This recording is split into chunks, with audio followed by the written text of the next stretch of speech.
All right, the drink we're about to make is called Angel Martini. We're going to serve it up in a martini glass. So put some water and ice in a glass, let it sit while you're making your drink, and it'll be nice and chilled by the time you're done.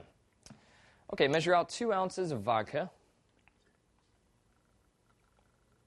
There's 1 and 2. And follow that up with 3/4 of an ounce of hazelnut liqueur.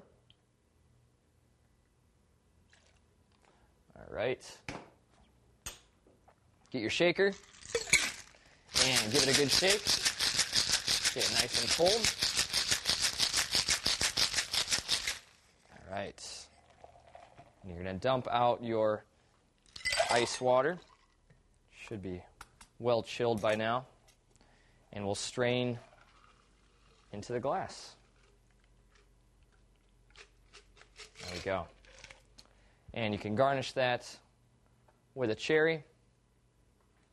And that's it. Bottoms up.